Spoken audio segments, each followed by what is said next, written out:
let's have a look at how we can sync Shopify orders. Now, you can do this manually by running the sync orders function, but you can, of course, also schedule a job queue to sync orders, for example, every day.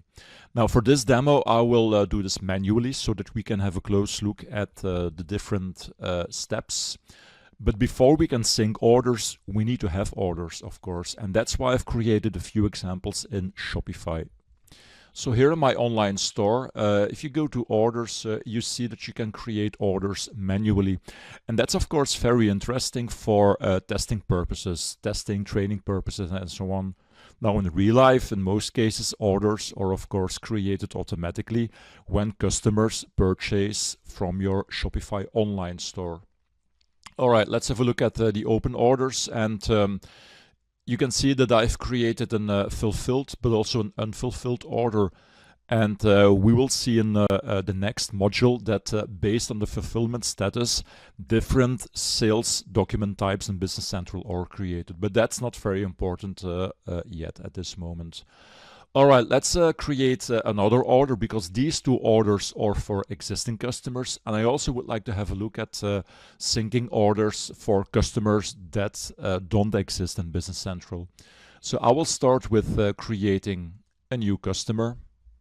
So I will call the customer Eve Johnson. I will enter an email address. All right, so let's assume that the customer is from Belgium. You can enter a company name, but you don't have to, because in most cases you will sell to consumers in Shopify. But I will enter an address. I will not enter a phone number. So I already have an email address, which means that I don't need a phone number. So I will save the customer. All right, so there we go.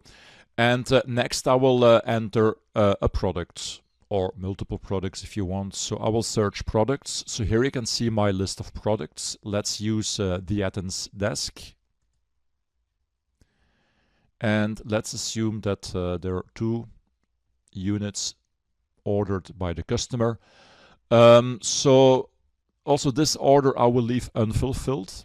And I will select that the payment is due on receipt. Now you need to select the payment status to create an order here in Shopify.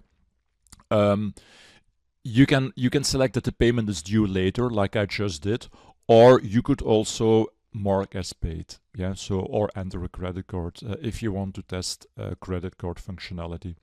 Okay, but because we're focusing on Business Central functionality, I will keep it simple. I will just say that payment is due later, due on receipt, and I will create the order. All right, so the order is created, which means that now if I go to my list of orders, there are 3 orders, 3 open orders to sync. So there we go. So 2 for an existing customer and 1 for the new customer. All right, let's go to Business Central. So and here in Business Central, like already mentioned at the beginning of the video, you can sync orders in several ways, but here I will run the manual sync. So I will just go to synchronization on the Shopify shop cart and then run sync orders.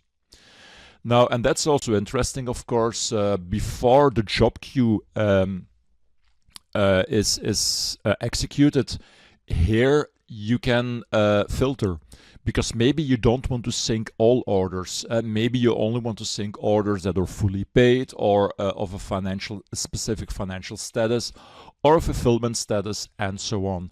And so you can specify filters before running the sync. But here, because we only have like 3 orders to sync, let's just click on OK. I would like to sync everything. Now let's give the program a few moments to run the sync. All right, so in here you can now see the result. Now let me maybe collapse the fact box pane so that we can see a few more fields. Because you can see that I already had some orders that were synced and that were even created as sales documents in Business Central. So we will not focus on these.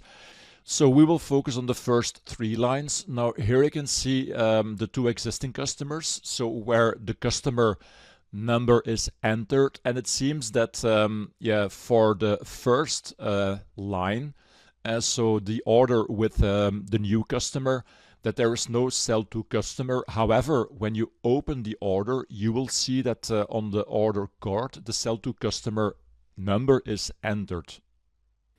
So there you go. You can see that this is customer number 30. So Eve Johnson with the Belgium address. And yeah, that we have the 2 Athens desks. So for these 3 examples, everything is configured correctly. So the program recognized, of course, the existing customers, but also automatically created the new customer, and all items have been recognized. Now, of course, it's also possible that the program didn't recognize all the information that was synced, and then you might have to do some manual mapping. But for these 3 examples, that's not necessary.